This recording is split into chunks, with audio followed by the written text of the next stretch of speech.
યાલી મદદ હું અત્યારે કેશોદ તાલુકાના વડોદર ગામે પીર શમ્સની દરગાહે છું ને આજે તારીખ છે 31/5/2026 અને વાર રવિવાર. ગઈકાલે રાતના વડોદર ગામે દરબાર સમાજના આગેવાન અશોકભાઈ વાળાના ઘરે એક મિટિંગ બોલાવી હતી. તેમાં બધી સમાજના આગેવાનો એમાં હાજર હતા.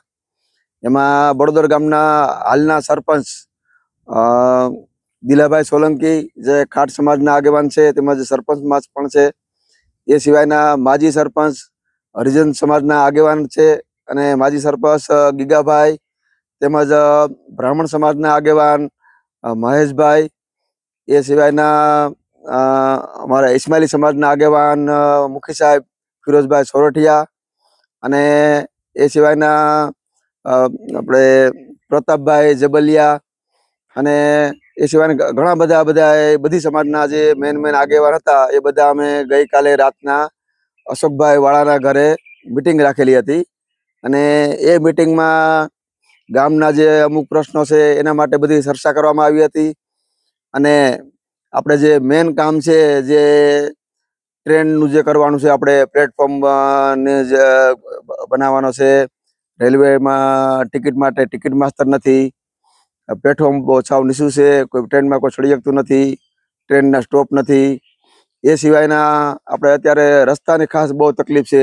કેશોદ જવું હોય તો એરોડમ જે રોડ છે એ બંધ કરી નાખ્યો, અને જે આ બીજો રોડ રસ્તો ચાલુ કર્યો એ હવે ચોમાસામાં તો કેશોદ જઈ શકાય એમ નથી, કેમ કે રસ્તો ચોમાસામાં એકદમ બ્લોક થઈ જશે, એકદમ કાચો રસ્તો છે. તો એના માટે શું આયોજન કરવું ને એ માટે બધા અમે ગઈકાલે અશોકભાઈના ઘરે અમે 1-2 કલાક જેટલી બધી ચર્ચાઓ કરી. બધી સમાજના આગેવાનો મળ્યા અને બધાએ જે પોતપોતાના બધા મંતવ્યો રજૂ કર્યા. અને હવે પછી આવતીકાલે તારીખ 1ના સોમવારે રાત્રે 9 વાગ્યાની આસપાસ રામ મંદિરે એક મિટિંગ રાખેલી છે. એમાં ગ્રામજનોએ બધાએ આવવાનું છે. મિટિંગની અંદર બધી સમાજના લોકોએ અને બધાએ ગ્રામજનોએ આવવાનું છે. એમાં આપણે બધી નક્કી કરવાનું છે કે જે આપણે જે આંદોલન કરવાનું છે એ કઈ રીતે કરવું. એ સિવાયના બીજા ગામના જે કાંઈ પ્રશ્નો હોય એના માટે બધી ચર્ચા કરવાની છે. તો એ મિટિંગની અંદર ખાસ કરીને બધા ગ્રામજનો હાજર રહીએ અને પોતાના મંતવ્યો રજૂ કરે, કઈ રીતે બધું આપણે આયોજન કરવાનું છે. તો આવતીકાલે સોમવારે રાત્રે 8:30-9 વાગ્યાની આસપાસ વડોદર ગામે જે રામ મંદિર છે ત્યાં બધાએ હાજર થવું અને બધાએ પોતાનો સાથ સહકાર આપવો.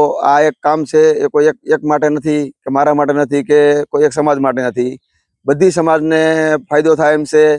એટલા માટે બધી સમાજના માણસો ખાસ મોટી સંખ્યામાં હાજર રહીએ અને પોતાનો સાથ સહકાર આપે, એ હું ગ્રામજનો વડોદરના ગ્રામજનોને અપીલ કરું છું. યાલી મદદ.